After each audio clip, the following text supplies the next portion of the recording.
Ang buhay talaga dito parang hirap talaga. Kasi dito kami natutulog.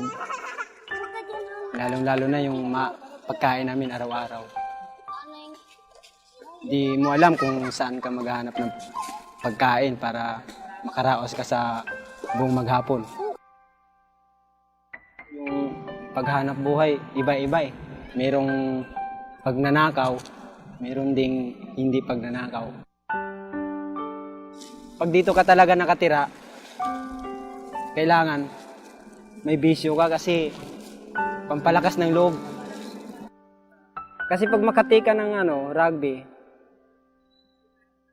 pansamantala mawawala yung problema mo, mapipil mo yung tama ng rugby.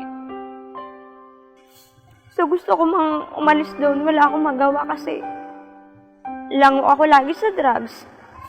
Tapos yung itsura ko, sinong tatanggap sa akin para magtrabaho?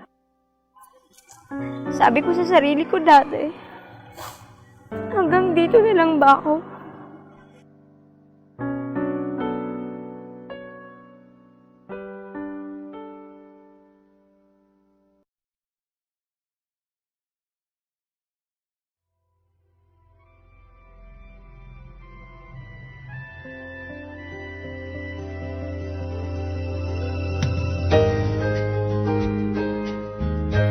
Based on the promise written in Ezekiel 37, the Kaibigan Ministry was born in November 2005 to minister to Metro Manila street dwellers. Kaya nabuo tong kaibigan para magbigay ng pag-asa sa kanila. Kasi alam naman natin na ang Lord lang ang nagbibigay ng pag-asa para sa atin. Bukod sa makilala nila ang Lord, kailangan silang mailabas sa lugar na to, na magkakaroon sila ng temporary shelter na kung saan doon sila luhubugin sa salita ng Diyos. To the 1,000 plus street dwellers currently served by the ministry, our Kaibigan has given more than just a gift of friendship.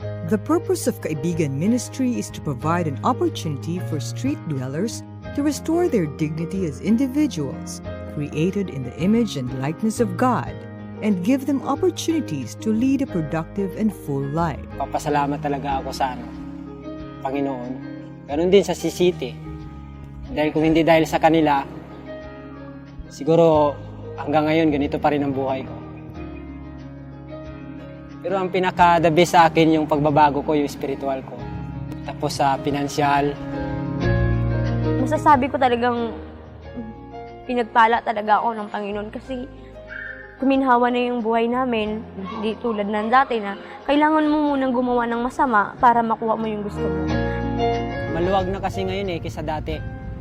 Dati kumakain ako ng Jollibee sa labas. Yung pagpag kung tawagin. Pero ngayon, nakakain ako kahit sa loob na talaga. Bliss na bliss ako sa Panginoon. The Kaibigan program is a holistic, long-term, and sustained intervention for street dwellers. It is delivered in a phased or sequential manner. The initial phase of intervention is trust building. At this level, the Streetside Fellowship meeting is the focal point of activities. These activities include feeding, Streetside Fellowship, counseling, and special medical assistance. In the second phase, the street dwellers who show interest to start a new life out of the streets will go through an evangelistic camp. After the camp, they go through character formation training and will be nurtured spiritually by being a part of a discipleship group that meets on a weekly basis. They will also be provided with temporary shelter so they no longer have to live in the streets until such time that they are able to support themselves financially. The Kaibigan beneficiaries enter into another phase where they have the option of 1. Being reunited with their families through the Balik Probinsya program, or 2. Go through a janitorial messenger services training, or 3. Join a livelihood skills training. In the last phase, trained former street dwellers will be part of the Kaibigan Service Cooperative to be deployed for employment in the various CCT branch offices as service staff and in other offices that need janitorial services. Those who went through livelihood skills training will have the opportunity to join the CCT Credit Cooperative and avail of its microfinance program, and where they will be assisted in setting up their respective businesses. Yan ang trabaho ko ngayon sa CCT. All around kami doon eh. Janitorial services, messenger. Maganda para sa akin. Kahit nung una nahirapan ako dahil lumaki ako sa tambayan eh. Wala akong alam. Pinapasukan kong trabaho doon, naranasan ko lahat. Pati ako nahawa na rin ako sa kanila na hindi nagmumura. Kahit na may problema ka, pag i-share mo sa kanila, andun yung mga payo nila. Kaya pasalamat talaga ako sa CCT. Malaking pagbago sa sarili ko.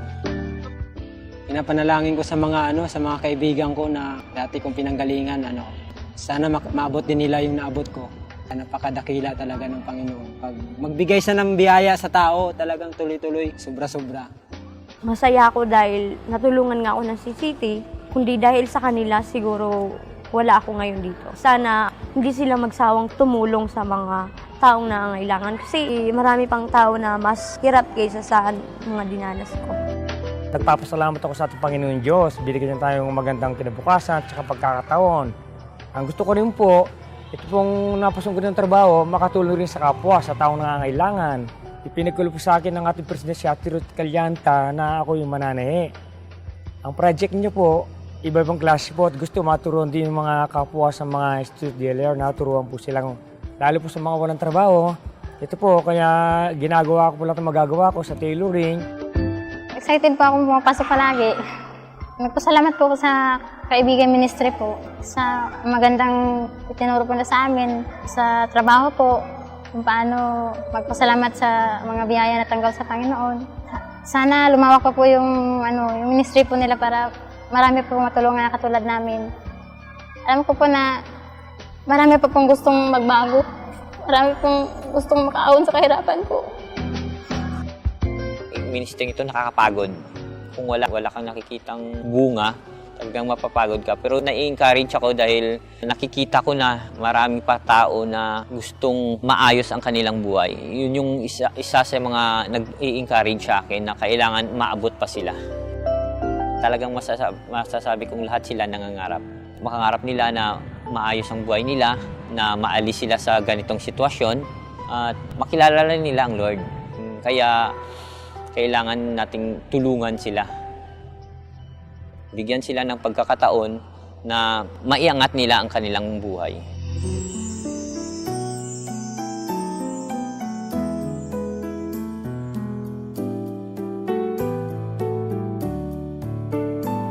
Hanggat may isang nagugutom, hanggat may isang nauuhaw, hanggat mayroong mga pusong nagdurusa at namamanglaw, hanggat mayroong naaalipin, sa layaw ay nalululong.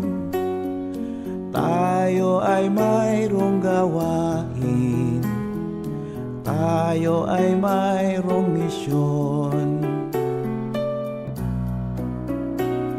Hanggat ang kanyang katarungan, pagpapala at pagmamahal, mangyari sa sandaigdigan at pangalan niya'y itanghal. Hanggat may luhang papahirin, hanggat may pagkakataon, tayo ay mayroong gawain, tayo ay mayroong misyon.